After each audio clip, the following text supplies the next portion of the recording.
Hello friends, welcome back to my YouTube channel Basic Science Teach. This is Muhammad Afzal.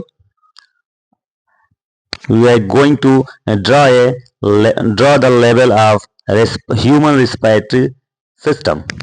Today we are detailed study about the human respiratory system and their work and its work. तो यहाँ देख पा रहे हैं कि हमने जो है मानव श्वसन तंत्र जो है हमने लिख रखा है और हम लोग जो है आज इसी पे स्टडी करेंगे। दोस्तों मैं बताना चाहूँगा कि मेरा जो है माइक डिस्चार्ज होने की वजह से मुझे वॉइस ओवर करना पड़ रहा है, तो कंफ्यूज मत होइएगा, बिल्कुल मत होइएगा, ठीक है। तो आज जो है चलिए आज जो है हम लोग ड्रा करते हैं ह्यूमन रिस्पिरेटरी सिस्टम यानी मानव श्वसन तंत्र को जो है हम लोग बनाएंगे और उसको अच्छी तरह से बेहतरीन तरीके से जो है हम स्टडी करेंगे। और चलिए हम उसको पहले ड्रा करने सबसे पहले जो है हम मानव श्वसन तंत्र को ड्रा करते हैं, बनाते हैं उसका डायग्राम, बोर्ड और पिक्चर। ओके,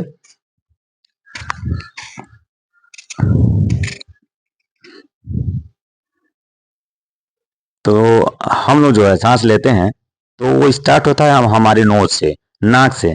और नाक में पता ही है आपको कि नाक में दो होल होते हैं, इसीलिए उसको कहते हैं नासा छिद्र कहते हैं यानी नॉस्ट्रिल कहते हैं, नॉस्ट्रिल।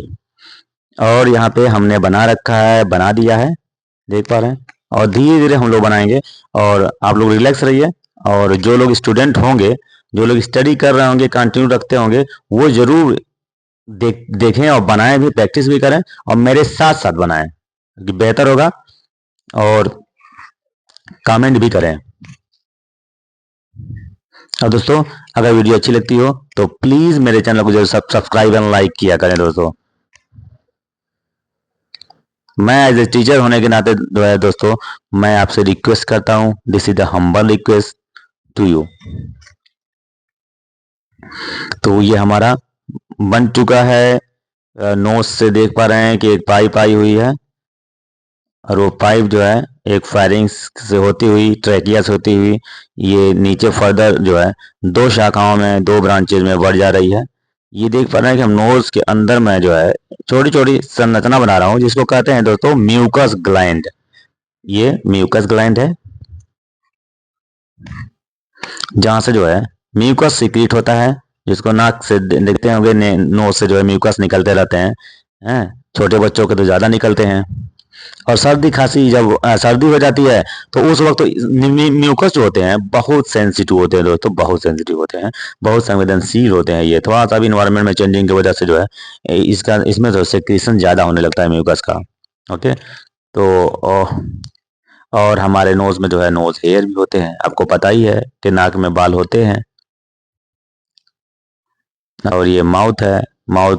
और यहाँ पे एक और स्ट्रक्चर मैं बनाना चाहूंगा। यहाँ पे देख रहे हैं कि हमारे नाक में जो है, हमारे जब मुंह खोलते हैं तो उसमें एक नोकीला जो है स्ट्रक्चर दिखाई देती है, संरचना दिखाई देती है, जिसको ईपीग्लॉटिस कहते हैं दोस्तों। ईपीग्लॉटिस मैं यहाँ पे मेंशन नहीं किया हूँ, लेकिन आप लोग जान जाइए ईपीग्लॉटिस। ईपीग्लॉटिस जो होता है वो जस्ट फायरिंग्स के ऊपर ही होता है। और हाँ दोस्तों, ये यही जो है हमारे गले में जो है आपने देखा होगा कि टॉन्सी की तरह होता है, यही इसको कहते हैं दोस्तों ईपीग्लॉटिस कहते हैं, ईपीग्लॉटिस। ये क्या करता है कि ये जो हमारा जो ओपनिंग है ट्रैकिया का, जब हम खाना खाते हैं तो वो ऑटोमेटिक जो है वो ब्लॉक कर देता है ताकि उस जो है ट्रैकिया में कोई दाना खा या पानी ना जाए। और सर, और बाय द वे कभी चला भी गया तो क्या होता है कि वो जो है आप देखे होंगे कि वो एक प्रेशर जनरेट होता है हमारे लंग्स में, और वो जो है उसको एक्सेस आउट कर देता है, उसको बाहर की तरफ थ्रो करता है। और थ्रो करता है तो कभी कभी नाक में देखते होंगे, नाक में दाने और पानी सब आ जाते हैं। तो अब ये जो है देख रहे हैं, ये ट्रैकिया है जो सी टाइप कार्टिलेज से बनी होती है, यानी उसको क्या कहते हैं आप, उपास्थि, उपास्थि कहते हैं। एक अस्थि और उपास्थि दो तरह के हमारे बॉडी में जो है हार्ड शेल होती हैं, हार्ड जो मटेरियल होते हैं, जिसको अब ये जो है ट्रैकिया कहा जाता है, यानी ग्रास नाल कहते हैं, श्वासनाल, सॉरी श्वासनाल कहते हैं। और ये यही श्वासनाल फर्दर जो है आगे चल के वो ब्रांचेज में डिवाइड हो जाती है, 2 ब्रांचेज में। तो इसमें जो ब्रांचेज में डिवाइड हो रही है इसको कहते हैं दोस्तों ब्रोंकस। और फिर ये ब्रोंकस जो है ये फर्दर डिवाइड होती है मेनी ब्रांचेज में, देख पा रहे हैं। और हम लोग स्टेप बाय स्टेप इसको बनाएंगे। रिस्पायरेटरी जो सिस्टम है ह्यूमन का, यानी मानव का, ये जो श्वसन तंत्र है, हम लोग स्टेप बाय स्टेप इसको सीखेंगे और बेहतरीन तरीके से सीखेंगे, एक बेहतरीन जो कहते हैं। और इसमें लग रहा है कहीं मिसिंग है तो प्लीज आप लोग भी जो है कमेंट सेक्शन में जरूर दे दोस्तों।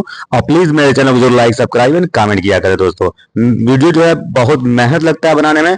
जो लोग भी क्रिएटर होंगे वो लोग बनाते होंगे और जानते होंगे कि एक वीडियो बनाने में कितनी मेहनत करनी पड़ती है और कितना उसमें जो है टाइम भी लगता है, एडिटिंग के लिए लगता है, बहुत सारी चीजें हैं और फिर इसको अपलोड करना होता है।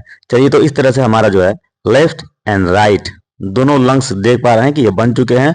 और जो ब्रोंकस था दोस्तों, वो ब्रोंकस फर्दर डिवाइड हो गया है ब्रोंकियोल्स में।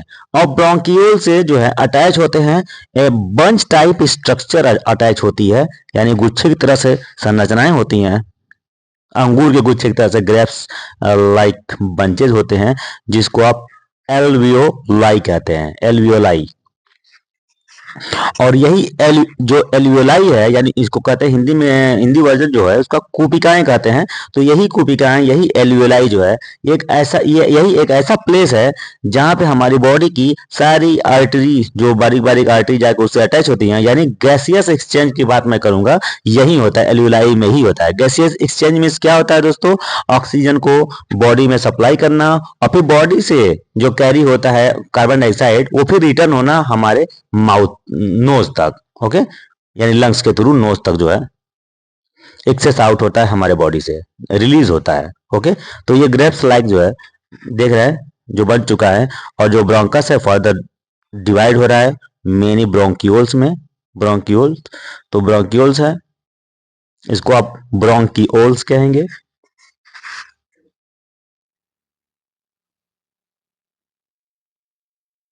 ब्रोंकियोल्स। चलिए, और ये जो ग्रेप्स लाइक स्ट्रक्चर है देख पा रहे हैं, जिसको मैंने कलर कर दिया है, ग्रेप्स लाइक बंच है, इसको एल्वियोलाई कहते हैं, कोपिकाएं कहते हैं।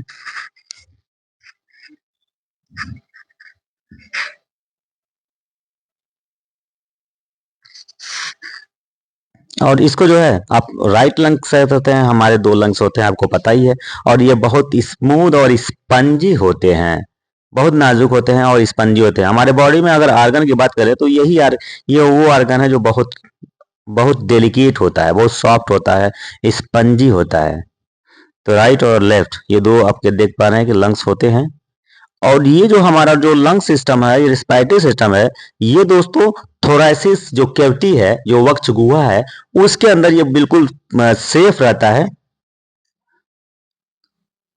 हम कहीं गिरते हैं और गिरते पड़ते हैं तो उस पे जो है किसी तरह का वो हमारा इंजर्ड नहीं होता है। ठीक है,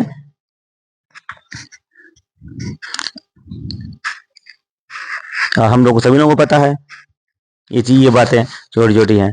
अब चलिए थोड़ा सा ये नोज में आपको पता होगा, ये हेयर लाइक स्ट्रक्चर भी होते हैं नोज में। आपके नोज में दो होल्स होते हैं जिसको नॉस्ट्रिल कहते हैं। और इसमें हेयर लाइक स्ट्रक्चर जो होते हैं हमारे नोज में, हेयर नोजल हेयर भी होते हैं। और आपने देखा होगा म्यूकस ग्लैंड भी होते हैं। तो ये म्यूकस ग्लैंड का एक अपना ही इंपॉर्टेंस है दोस्तों। म्यूकस ग्लैंड एक तरह से कह सकते हैं कि एक ऐसा मतलब ऑटोमेटिक चीज है, ऑटोमेटिक आर्गन है, ऑटोमेटिक जो है इन्वायरमेंट क्रिएट करता है हमारे नोज में, कि जब गर्म गैस जाती है हमारे नाक में, हॉट गैस जाती है या हॉट एयर जाती है, तो उसको कहीं ना कहीं वो चिल्ड करता है। और जब चिल्ड जाती है तो उसको कहीं ना कहीं नॉर्मल करता है। तो ये बहुत ही इंपॉर्टेंट रोल प्ले करता है म्यूकस ग्लैंड, क्योंकि म्यूकस ग्लैंड जो है अब म्यूकस सिक्रीट करता है, स्रावित करता है। और जो नाक के जो रास्ते हैं सबको जो है मॉइस्चर बनाया रहता है, नमी बनाया रहता है। ठीक है, और जो हेयर है, नोज हेयर है, नोजल हेयर है, ये नाक में जो बाल होते हैं, वो डस्ट पार्टिकल और माइक्रो ऑर्गेनिज्म जो होते हैं हार्मफुल, उनको वहीं ब्लॉक कर देता है, वहीं रोक देता है। और फ्रेश एयर जो है, क्लीन एयर जो है हमारे लंग्स को सप्लाई करता है। तो कितना इंपॉर्टेंस है हमारे नाक नोज के एयर को। और ये जो कोपिकाएं हैं, एल्वियोलाई हैं। तो धीरे धीरे हमारा जो है ये अब यहीं से कोशिकाओं से देख पा रहे हैं कि ये ब्लड वेसल्स जो होते हैं, ब्लड वेसल्स, ये अटैच होती हैं और यहीं से गैसियस एक्सचेंज होता है। हमारे बॉडी में ऑक्सीजन को सप्लाई कर दिया जाता है और कार्बन डाइऑक्साइड को जो है फिर पुनः जो है हमारे वो रिटर्न हो जाता है इन्वायरमेंट में, लंग्स के थ्रू ट्रैकिया के थ्रू और नोज के थ्रू।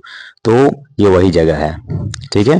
तो धीरे धीरे स्टेप बाय स्टेप हम लोग जो है इसको बनाएंगे। अगर आपको समझ में आ रहा हो दोस्तों, अगर अच्छा लग रहा हो तो प्लीज मेरे वीडियो को लाइक, सब्सक्राइब एंड कमेंट किया करें दोस्तों। मेरा हम्बल रिक्वेस्ट आपसे है दोस्तों।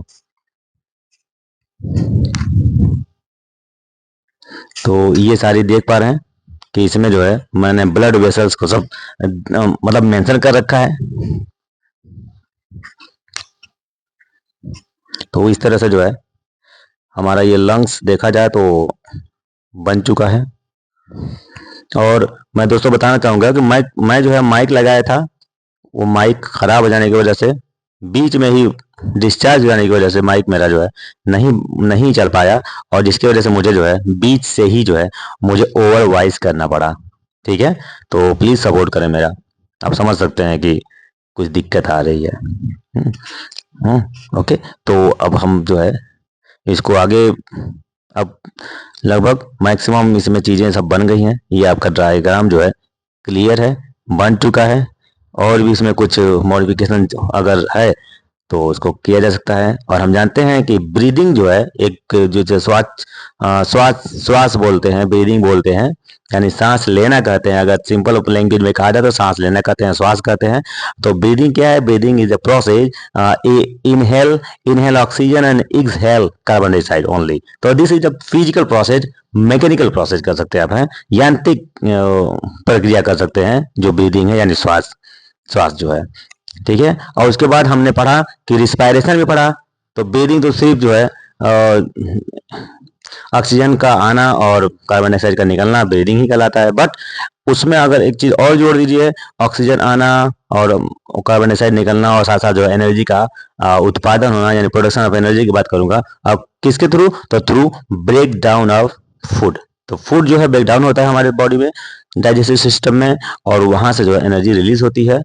वो सारी प्रोसेस जो है हमारा होता है रिस्पायरेशन यानी श्वसन में। और जस्ट अब मैं बात करना चाहूंगा दोस्तों, हमारे जो है जो थोरासिस कैविटी है, उसके जस्ट नीचे जो है हमारा एब्डोमिनल रीजन है। तो यहाँ पे मैं बात करूंगा थोरैसिस कैविटी की, यानी वक्ष गुहा की, सीने की पसलियों की बात मैं करूंगा, सीने की बात करूंगा, वक्ष गुहा। तो ये वक्ष गुहा के जस्ट नीचे एक जो है आपका मस्कुलर लेयर दिखाई देगी, यानी एक मांसपेशी वाली जो है परत होती है, जिसको डायफ्राम कहते हैं दोस्तों। यहाँ पे मैंने लंग्स के नीचे जो है डायफ्राम मैंने बना रखा है, देख पा रहे हैं कि लंग्स के नीचे जो है डायफ्राम मैंने बना रखा है। और उसके डायफ्राम के नीचे जो होता है वो हमारा पेट वाला सिस्टम होता है, यानी आपका स्टोमक होता है और इंटेस्टाइन होता है, यानी इसको अब जिसको आप ओवरऑल कह सकते हैं एब्डोमिनल रीजन कह सकते हैं, एब्डोमिनल रीजन होता है। यानी डायफ्राम जो है देखा जाए तो वो सेपरेट करता है हमारा थोरैसिस कैविटी को एंड एब्डोमिनल कैविटी को, या रीजन को, ठीक है। तो कंफर्म हो गया ये डायफ्राम क्या है। अब इसका फंक्शन क्या है दोस्तों? यही डायफ्राम जो है जब वो कॉन्ट्रैक्ट होता है, सिकुड़ता है, तो उसमें क्या होता है कि लंग्स की साइज जो है इंक्रीज कर जाती है, जो हमारा फेफड़ा है उसका आकार जो है बढ़ जाता है। और जैसे ही आकार बढ़ता है तो एनवायरमेंट से जो बाहरी पर्यावरण में जो ऑक्सीजन होती है वो जो है हमारे नाक के थ्रू लंग्स में जाके भर जाती है, ठीक है।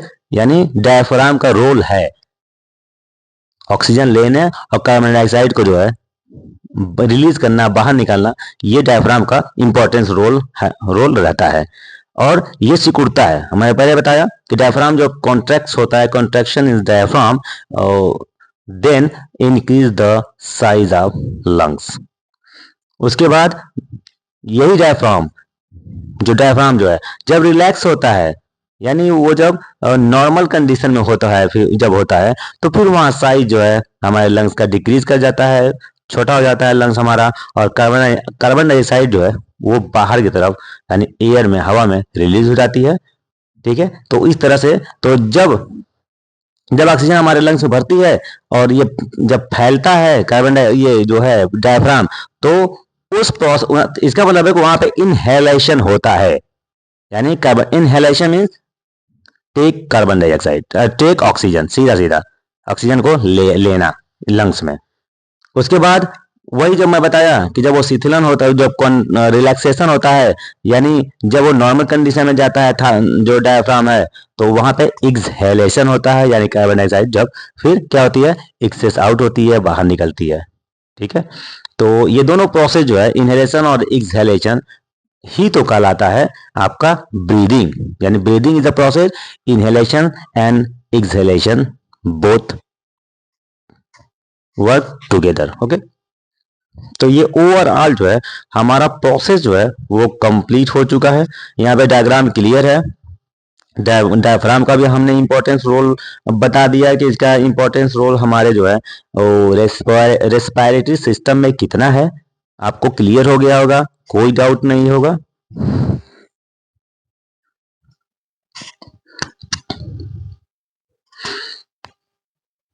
तो इस तरह से जो है हमारा डायग्राम जो है ये क्लियर है। और मैं दोस्तों बताना चाहूंगा कि अब ये हमारा तो डायग्रामेटिक थ्रू जो है हमने बताया कि हमारा लंग सिस्टम कैसे काम करता है, लंग्स का डायग्राम लेवलिंग कैसे की जाती है, कैसे आप बहुत इजी वे में कर सकते हैं। इसके साथ साथ जो है अब और भी एनिमल्स में जो है रिस्पायरेशन होता है, फिश में होता है, इंसेक्ट में होता है, फ्रॉग में होता है, वो सारी चीज़ों पे हम लोग जो है नेक्स्ट वीडियो में चर्चा करेंगे। Okay, bye bye, thank you so much for watching.